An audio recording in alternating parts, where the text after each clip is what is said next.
Il pleut. Il pleut et un homme continue à marcher dans la nuit carcérale. Dans une urbaine prison, il survit en racontant son errance. Là, au coin de la rue, le prisonnier du langage et de sa solitude espère une rencontre avec l'autre. Regrettable ou non, l'apparition et la disparition d'autrui le poussent à vouloir vivre ailleurs, là où les forces au pouvoir sont des chasseurs visibles et un général de forêt qui ne connaissent pas la nuit. Ici, la vie, c'est l'errance. Rencontre avec des camarades qui, comme lui, ne savent pas où dormir ce soir. Alors la nuit accueille les insomnies dans une de ces rues éveillées.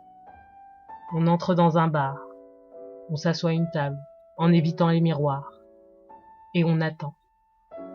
On rêve aussi. Car vivre ici, c'est soit se battre pour se défendre, soit marcher pour aller nulle part. On regarde les filles, autrefois innocentes, désormais comme tout, comme ces choses contre nous, comme ces choses qui sont passées de l'autre côté. Vagabond chez les habitués d'un voyage, toujours le même, qui commence par en bas, où se trouvent les toilettes, pour finir en haut, où se trouve le bar. On rêve d'un voyage plus grand, ailleurs, dans les forêts, les prairies, loin, c'est-à-dire hors du tapage nocturne et urbain. Pour lui, c'est du par cœur. Fuir et chercher l'incherchable, pour aller mieux. Mais en attendant le départ, restons ensemble. Coltès décrit la nuit de ces enfants seuls qui le soir oublient leur rêve d'intégration au profit de l'exclusion civile. La chambre d'hôtel, un lieu neutre et pourtant seul repère, montrant la façon d'être bien partout et nulle part. Un lieu étranger, pour des habitudes étrangères d'ailleurs, car non intégré à la société de l'autre. Qu'est-ce qu'il peut bien faire ce drôle d'étranger ? Il fait boire son zizi. L'étranger fait raconter des histoires aux Français, à ceux qui sont bien entourés, à ceux qui travaillent, à ceux d'une famille, à la vie régulière toujours bonne, intransgressable. Pour l'étranger, le refus de la solitude, c'est tous les jours. Alors il s'attache à rien. Il rencontre l'inconnu comme s'il l'avait toujours connu. C'est le chagrin d'une solitude, figurant une rumeur d'une autre habitude, la fameuse vie réconfortante d'un foyer. Non. Ici, c'est le foyer des fantômes des soirs de frime, rencontrant la nuit pour rien. Un appel nocturne où l'étranger ne sait que répondre présent. Cette urbaine errance dans la ville-prison crée une défense naturelle. Un foyer intérieur contre tout et tous. Contre les organisateurs d'un déclin social. Contre les mécanismes invisibles du pouvoir. Toutes et tous pourris, dirons-nous. Ennemi invisible invoqué par la nuit. Car pour se défendre, il faut un ennemi. Alors pourquoi pas choisir les plus forts ? Ceux qui ne seront jamais dans la rue. La solitude, le regret, la paranoïa. Voilà ce que le foyer de l'étranger habite. L'étranger est un sociologue, observateur de la marche, du mouvement des gens dans la nuit. Cette marche nerveuse d'être ici, impatiente de retrouver le jour peut-être. L'étranger est fait pour la défense. Il est celui qui exécute, car l'exclusion a pour conséquence la défense. L'étranger s'emporte, dans la parole avec les mots, ou dans les bagarres avec le corps. C'est dans ces exécutions que l'étranger se sent enfin vainqueur de quelque chose. La fierté d'avoir combattu pour un statut qui n'existe pas ici. Après la lutte, il va se reposer, dans la chambre d'hôtel peut-être, la défenseuse des attaques d'une nuit qui est en colère contre lui. Accueillante et chasseuse, la nuit est comme une femme indécise, habitée entre l'amour et la haine pour l'étranger, son prétendant le plus fidèle. Mais la nuit apporte ses espoirs et ses apparitions, embellisatrices.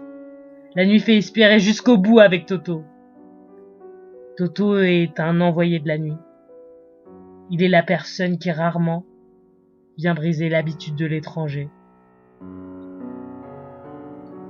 Toto rend tout présent. Il donne du relief à la nuit. Enfin du rêve. Une nuit est-elle véritablement une nuit sans rêve? Toto est une apparition, puis une disparition. Toto ressemble à l'amour que l'on voit passer comme ça. L'amour d'une nuit, sous un pont rempli de malentendus. Alors l'étranger prend peur de ces apparitions.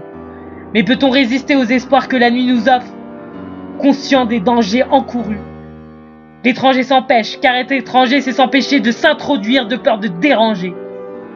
C'est se rendre étranger à soi-même, à son propre corps, à ses désirs et ses amours. De tout cela en résulte la colère nerveuse, la soif de justice alliée à une vengeance contre un ennemi invisible. Mais l'étranger continue à déclencher la rencontre sans entrave. Il écoute l'autre pour faire taire l'exclusion à travers des conversations inutiles. L'étranger essaye, il joue, il essaye de s'amuser. Un retour à l'enfance dans un monde d'adultes. La nuit, ça concerne les adultes, pas les enfants qui dorment. Ici, l'enfant étranger rêve éveillé. Le rêve à travers Toto. Comme lui, l'étranger est un être à la recherche d'affection que la nuit transforme en troupe de l'attachement. Vient alors la volonté d'un rapport uniquement organique à l'amour. Une volonté légitime qui accompagne ses contradictions. Un affectueux qui s'empêche, souhaitant l'amour mais qui le rejette. Un prisonnier du langage, mais qui n'aime pas les grandes phrases. Rien ne va ici. L'étranger rêve d'ailleurs. Il parle de départ vers une prairie au soleil, où la nuit n'existe plus, où l'herbe a remplacé le béton mouillé, où les cheveux sèchent à la lumière. L'étranger parle d'un endroit où l'on n'aurait plus à bouger, à parler. Se coucher et ciao! Tous étrangers et ciao!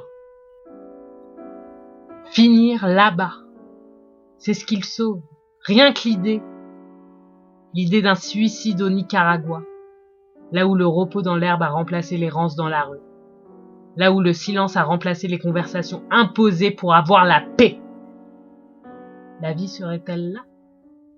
Dans cet endroit de défense totale? Où les chasseurs nous traquent en plein jour? Vivre comme un mort au soleil, pour ne plus vouloir vivre comme un étranger sous la pluie.